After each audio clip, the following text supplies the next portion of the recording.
అదేంటి ఐశ్వర్య, శ్యామాని అనుమానిస్తున్నావా? తని ఇంటి కోడలే కదా.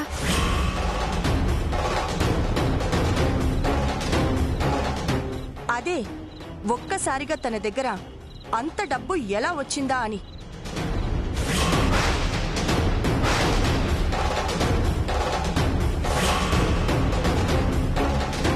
మీరే అడగండి, మీకన్నా సమాధానం చెప్తుందేమో.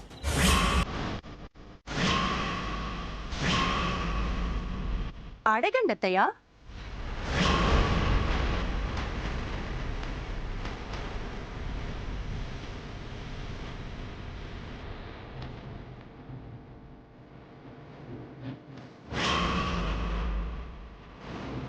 శ్యామా, చెప్పమ్మా, ఈ డబ్బు ఎక్కడిది? ఇది అది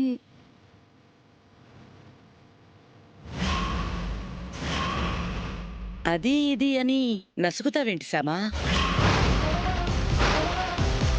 మీ అత్తగారు అడుగుతున్నారు కదా, టక్కుమని సమాధానం చెప్పేసేయ్.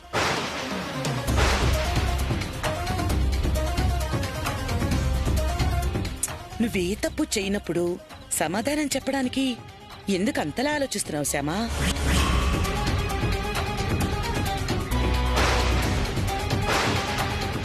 సమాధానం చెప్పలేకపోతుంది అంటే తప్పు చేసింది అని అర్థం.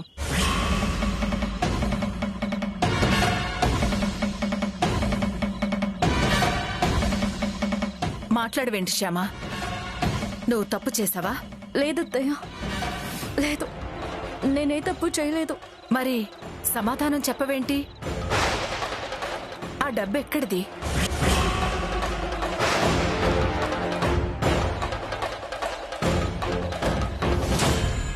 నేను చెప్తాను మమ్మీ.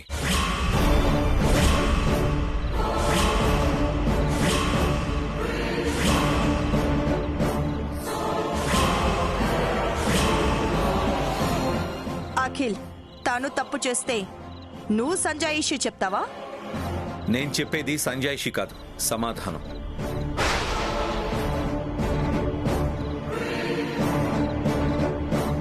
ఆ సమాధానం చెప్పడానికి తను మొహమాట పడుతుంది కాబట్టే నేను చెప్తాను అంటున్నాను.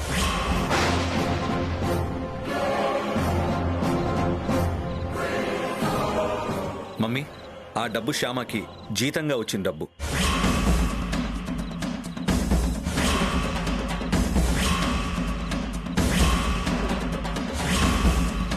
అమ్మో, జీతమని అఖిల్ బాబు చెప్పేస్తున్నారు.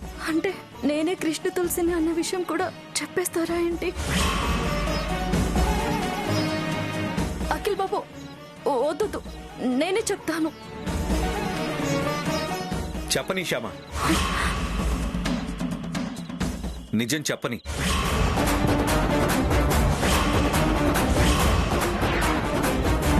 నిజం చెప్పడానికి మొహమాట పడి సైలెంట్గా ఉంటే నువ్వేదో తప్పు చేశావని అందరూ అనుకుంటారు, వదిన వాళ్ళు కూడా.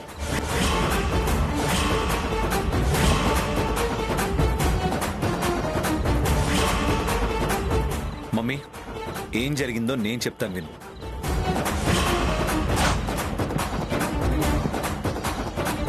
శ్యామ మన ఫ్యాక్టరీలో వర్క్ చేస్తుంది కదా మమ్మీ? అవును. అలా వర్క్ చేసినందుకు మన కంపెనీ తరపున తనకిచ్చిన జీతం ఆ 50,000 మమ్మీ.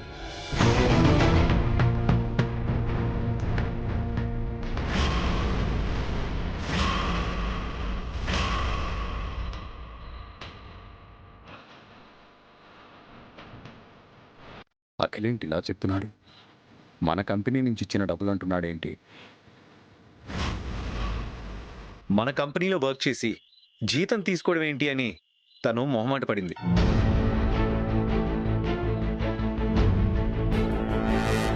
బలవంతంగా మేమే తనకి జీతం ఇచ్చాం.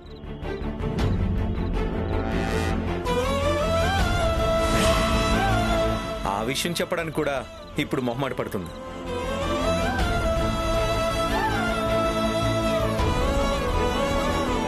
ఈ విషయం డాడీకి కూడా తెలుసు.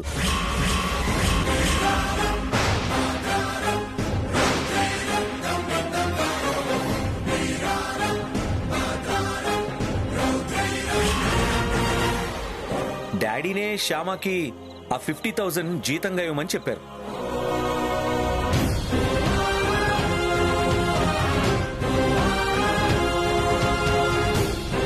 నేనిప్పుడు చెప్పాను, ఎందుకు వీడిలా అబద్ధం చెప్తున్నాడు?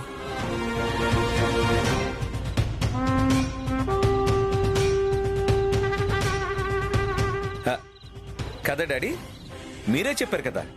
ఆ?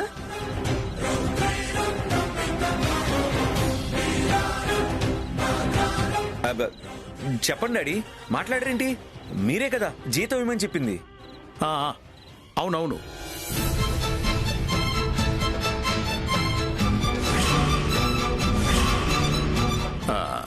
నేనే శ్యామకి 50,000 శాలరీ ఇమ్మని చెప్పాను.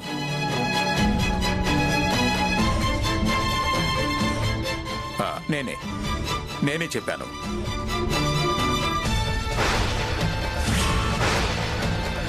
వదినా, ఇప్పుడు నీ డౌట్ క్లియర్ అయిందా? అయ్యింది.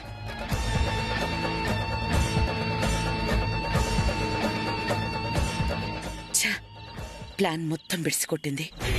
తర్వాత శ్యామ ఆ డబ్బు తీసుకొచ్చి నాకు ఇవ్వాలని చూస్తే ఏం చేయాలి? ఆ డబ్బు వసంత చేతికి చేరేలా చేయాలి. నేను తీసుకోకూడదు, శ్యామని ఇరికించాలి. శ్యామ, జీతం తీసుకున్న దానివి ఆ డబ్బు బీరువాలో పెట్టుకోకుండా ఇలా చేతిలో పట్టుకుని హాల్లో ఎందుకు నిలబడ్డావమ్మా?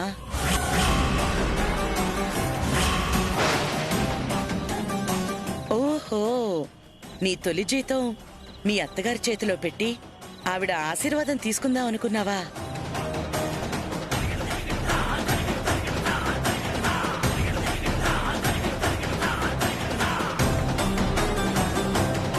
అవునా అమ్మా?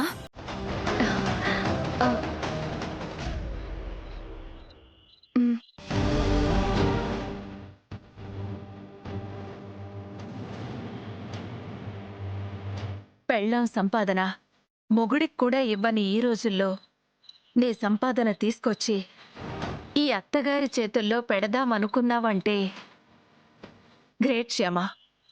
నిజంగా నువ్వు చాలా గ్రేట్.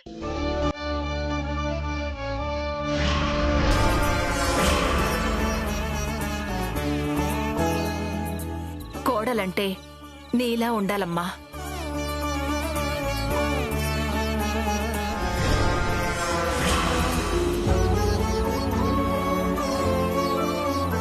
ఎంతో అదృష్టం ఉంటే కాని నీలాంటి కోడలు ఈ కుటుంబానికి దొరకదు.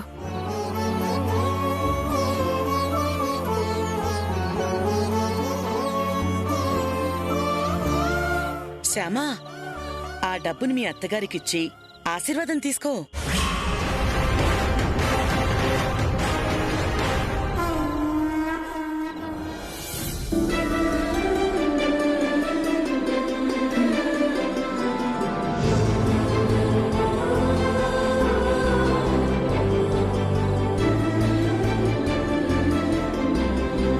నన్ను ఆశీర్వదించండి అత్తయ్య గారు.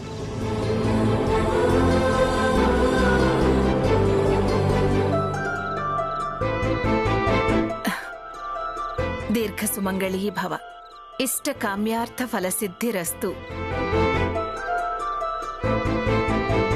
అమ్మా శ్యామ, ఇది నీ కష్టార్జితం. దీన్ని బీరువాలోనే పెడతాను. ఎప్పుడు కావాలంటే అప్పుడు నువ్వు నన్ను అడిగి తీసుకోవచ్చు. సరేనా? నాకేం అవసరం ఉంటుంది అత్తయ్య? అవునవును, తనకి ఏ అవసరం ఉంటుంది?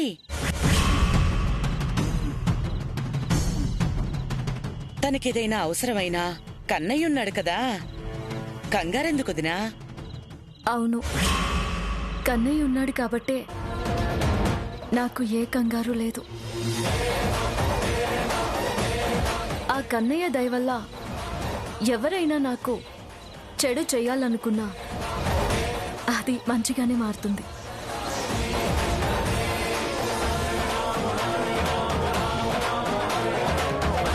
కన్నయ్యని నమ్ముకున్న వాళ్ళకి ఎప్పుడూ మంచి జరుగుతుంది. అవునవును, మంచి జరుగుతుంది.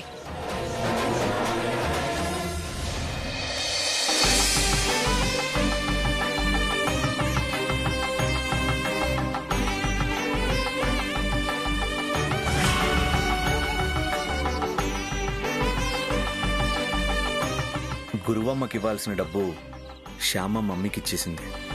ఇప్పుడు శ్యామ ఏం చేస్తుందో ఏంటో.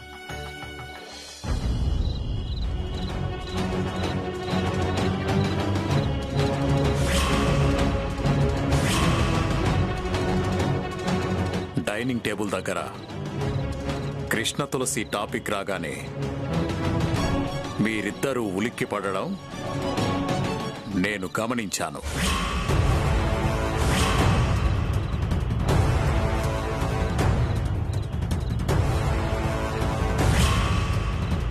కృష్ణ తులసి రూపారాణి కలిసి ఆల్బం చేసే విషయం గురించి అనంతశయనంతో మాట్లాడమని మీ మమ్మీ నాకు చెప్తున్నప్పుడు మీరు భయపడడం నేను గమనించాను.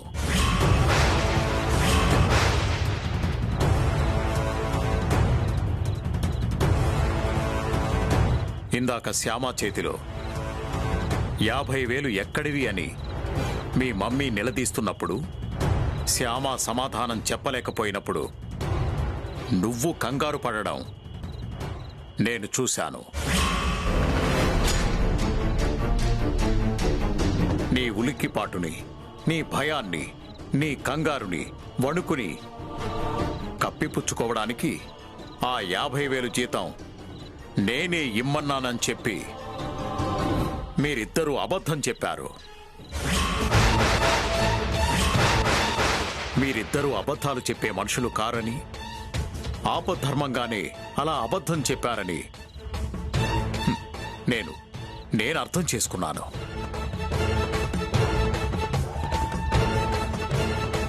అందుకే మీ అబద్ధాన్ని నిజం చేస్తూ 50,000 జీతంగా నేనే శ్యామకిమ్మన్నాను అని వాళ్ళందరి ముందు అబద్ధం చెప్పాను. అబద్ధానికి నిజానికి మధ్య చిన్న తెర ఒకటి ఉంటుంది. ఆ తెర తొలగకపోతే అబద్ధం నిజంగా మారిపోతుంది, నిజం అబద్ధంగా మిగిలిపోతుంది. ఇకనైనా ఆ తెరని తొలగించండి, నిజాలు మాట్లాడండి.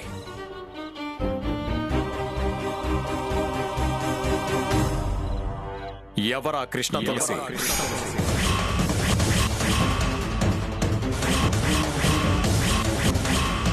కృష్ణ తులసికి మీకు సంబంధం ఏంటి?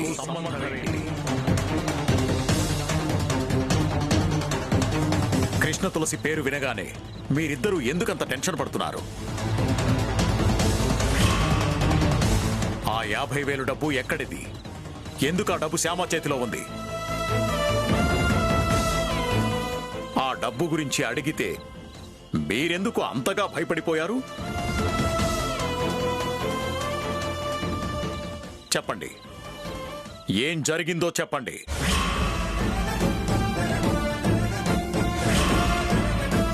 చెప్తాను డాడీ,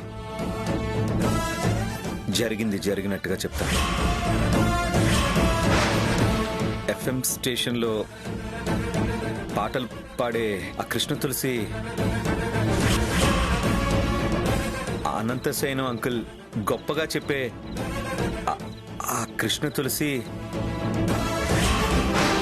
గుప్తా అంకుల్ ఆల్బమ్ చేయాలనుకుంటున్న ఆ కృష్ణ తులసి ఎవరో కాదు డాడీ. అది అది మన శ్యామని డాడీ.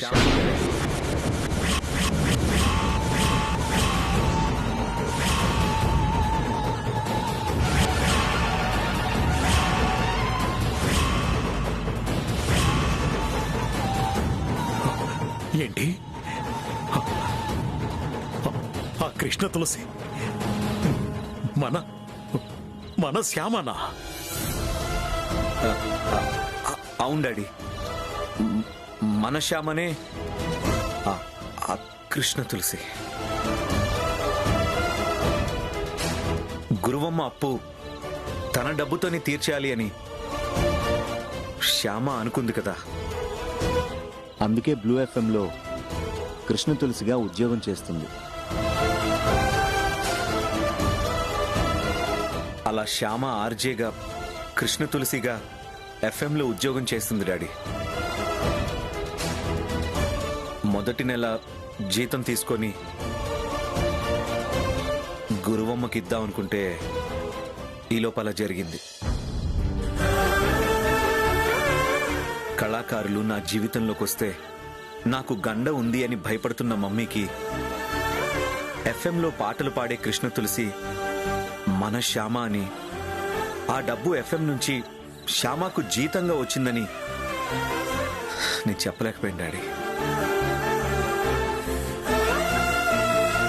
అందుకే మన ఫ్యాక్టరీలో వర్క్ చేసినందుకు మీరు జీతంగా ఆ డబ్బు ఇచ్చారని అబద్ధం చెప్పాను. నిజంగా తను ఎఫ్ఎంలో జాబ్ చేరినప్పుడే మీకు చెప్దామని శ్యామ అంది. కానీ కానీ నేనే వద్దన్నాను డాడీ. తాతగారు వచ్చాక గండం గురించి మమ్మీకి ఉన్న భయాన్ని పోగొట్టిన తర్వాత ఆ కృష్ణ తులసినే మన శ్యామ అనే విషయం మీకు మమ్మీకి ఒకేసారి చెప్పి మీ ఇద్దరిని ఒకేసారి మేము సర్ప్రైజ్ చేద్దాం అనుకున్నాం. కానీ ఇటువంటి పరిస్థితుల్లో మీకు చెప్పాల్సి వచ్చింది daddy. I'm sorry daddy. Sorry daddy, extremely sorry. మామయ్య గారు, మీకు అబద్ధం చెప్పాలనో మిమ్మల్ని మోసం చేయాలనో మా ఉద్దేశం కాదు మామయ్య గారు. ఎఫ్ఎం స్టేషన్లో పాటలు పాడే కృష్ణ తులసిని నేనే అని తెలిస్తే మీరెంత సంతోషిస్తారో అంతలా అత్తయ్య గారు కూడా సంతోషించాలి అన్నదే మా ఇద్దరి ఉద్దేశం. అందుకే అత్తయ్య గారి భయం పోయాక మీ ఇద్దరికి ఒకేసారి చెప్పి మీ ఇద్దరిని ఒకేసారి సంతోష పెట్టాలి అని మేము అనుకున్నాము. ఇలా చేయడం తప్పైతే మమ్మల్ని క్షమించండి మామయ్య గారు.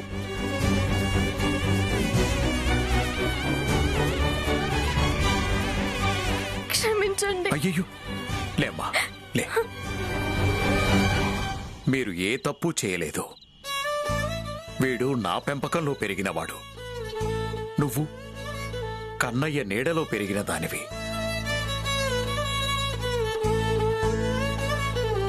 అమ్మా, మీరు మీ జీవితంలో ఎప్పుడూ తప్పు చేయరు, చేయలేరు. నాకా నమ్మకం ఉందమ్మా. అమ్మా, మీ ఇద్దరినీ చూస్తుంటే చాలా ముచ్చటేస్తుందమ్మా. భార్య కోసం భర్త, భర్త కోసం భార్య ఎంత అన్యోన్యంగా ఉన్నారు. అమ్మా, ఎప్పుడు ఇలా సంతోషంగానే ఉండండి. ఉంటారమ్మా. నా మనసు చెప్తోంది సంతోషంగా ఉండాలి. డాడీ, మీరు ఒక హెల్ప్ చేయాలి డాడీ. ఏంటి నాన్నా? అది రూపారాణి కృష్ణ తులసి కలిసి ఆల్బమ్ పాడే విషయం మమ్మీ అనంతశయనం అంకుల్తో మాట్లాడితే చాలా పెద్ద ప్రాబ్లం అవుతుంది. మీ మమ్మీ అనంతంతో మాట్లాడకుండా ఉండేలా, మాట్లాడినా ప్రాబ్లం రాకుండా ఉండేలా నేను చూసుకుంటాను. మీరు దాని గురించి ఏం కంగారు పడకండి.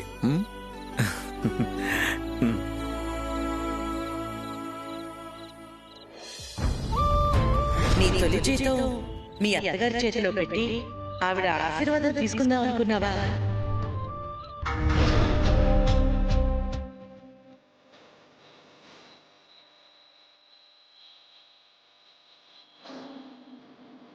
శ్యామా,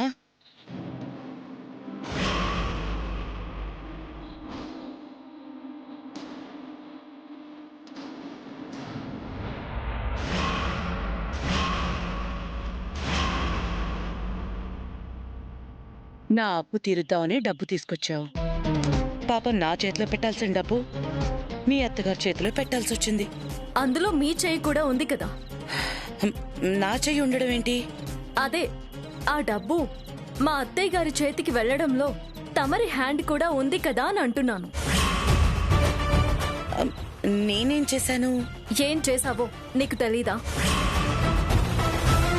రసీదు ఇస్తానని చెప్పి వెళ్ళి ఐశ్వర్య అక్కని పంపించి అంత గొడవ చేయించింది నువ్వేనని నేను ఊహించలేను అనుకుంటున్నావా? చచా, నేనలా ఎందుకు చేస్తాను? అలా చేస్తే నాకు రావాల్సిన డబ్బులు రావు కదా. రాకూడదని అలా చేసావేమో. అప్పు తీర్చేస్తే నేను నీ చేయి దాటి పోతాను అనుకున్నావేమో. గురువమ్మ, ఒక్క విషయం గుర్తుపెట్టుకో. అఖిల్ బాబు చెయ్యి నా చేతిని పట్టుకొని నాకు అండగా నిలబడ్డ రోజే నీ చెయ్యి దాటిపోయాను. నేను నీకు భయపడడం మానేశాను. నీ మాట వినడం మానేశాను. రూపారాణికి పాట పాడడం మానేశాను.